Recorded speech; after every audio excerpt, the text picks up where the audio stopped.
Hi there guys and welcome to Dino's Vault once again. Today I review the Vespa SXL 150, the most expensive scooter in India to date, but I would also like to say that this is the most exciting scooter in India to date. For those who aren't aware, Vespa in the scooter segment is pretty much like the Mini Cooper among the cars.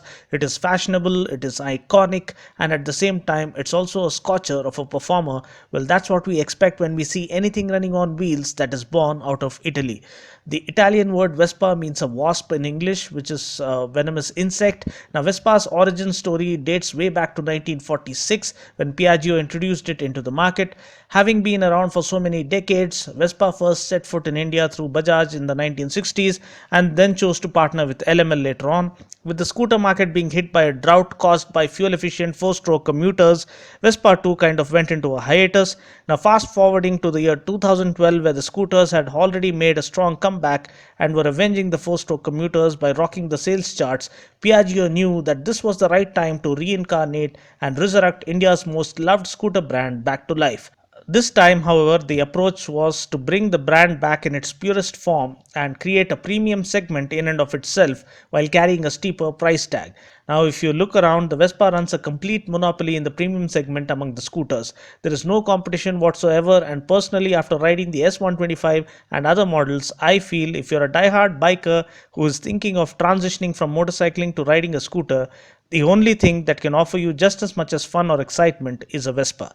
Now, with the lengthy intro out of the way, let's get started with the review. Design wise, the scooter looks similar to the S125. Now, I had reviewed the S125 at the time of its launch and I was mightily impressed with its performance. Now, we have two new variants that have been introduced recently, namely the SXL and VXL. Now, these two variants have been launched for both the 125 and 150cc models. The SXL gets a rectangular headlight, whereas the VXL gets a round one. Also, we get black alloy wheels for the SXL and plain ones for the VXL. When compared to the older models, we now get broader tires that offer superb road grip. We also get new design pattern for the alloy wheels that look absolutely stunning. We also get a newly designed part analog and part digital instrument console. Now, taking a look at the SXL 150, I love the rectangular headlamp up front. It exudes the classic Vespa look. Also, the fit and finish is simply out of this world. The V-shaped grille up front looks awesome. The monocoque chassis with full steel body gives the scooter a rock-solid appearance. We get brand name imbibed on the handle grips, and the aluminum brake levers look absolutely classy. The attention to detail is amazing, and coming to the profile, the design flows like pure poetry all the way to the tail section. The seat is of superb quality and is beautifully laid out. The front disc and the red colored suspension springs add in that sporty appeal to this piece of art. At the back, the tail lamp looks great and everything is so well put together that you cannot take your eyes off it anytime soon. The windshield looks nice and cool and would cost you rupees 1500 more as an optional extra. The instrument cluster is part analog and part digital. We get an analog speedo, and the digital display contains the fuel gauge, odometer, 2 trip meters, and a clock. The switchgear is of good quality and is neatly laid out. Talking about the engine specs, powering the SXL 150 is a 150cc 3-valve engine that puts out a maximum power of 11.6 PS at 7000 rpm and 11.5 newton meters of torque at 5500 rpm. Now, before I share my test ride experience, there are a couple of clarifications I need to make. Now, I ended up riding the VXL 150 instead of the SXL 150 because the SXL test ride vehicle was not available. Now, both the bikes are absolutely identical in terms of tech specs and everything except for a few cosmetic changes here and there. And secondly, you would see that the speedo needle is not moving. That's because the speedo cable was not connected and the PDI guys were busy, so I had to ride the bike as it is. That is the reason for that. So, with the clarification out of the way, let's get started with the test ride experience. Now, a friend of mine was with me while doing this review. He owns a Kawasaki ZX12R and is a die-hard biker.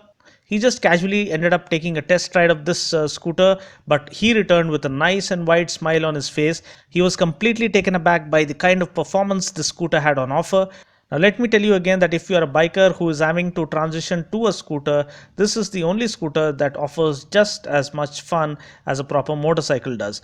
Now, it immediately puts a smile on your face as you start riding the scooter and zipping across the streets, and the smile just gets wider and wider as you continue riding this. The handling is absolutely brilliant, the stability is outstanding, the acceleration is linear and smooth, there is adequate leg and knee room on the floorboard, the seat is nice and comfortable too. Talking about the brakes, we get a 200 disc up front and a 140 drum brake at the rear. The brakes are absolutely spot on and offer adequate stopping power. Talking about the suspension setup, we get aircraft derived single side arm front suspension with anti dive characteristics and dual effect rear hydraulic monoshock, and the suspension is simply the best in the entire scooter segment is what I can say. It offers a perfect blend of comfort and performance. Talking about the wheels and tires, we get an 11-inch wheel with 110 by 70 front tire and a 10-inch wheel with 120 by 70 rear tire. Now these tires offer superb road grip. Talking about the underseat storage, we get 17 liters of underseat storage, and I believe that will always come in handy. Fuel tank capacity is 8 liters. Ground clearance is 155 mm. The scooter itself is available in 4 colors: white, matte black, matte red and orange. Talking about the mileage claim, there's no official mileage claim for this scooter, but I believe you can expect around 40 kmpl.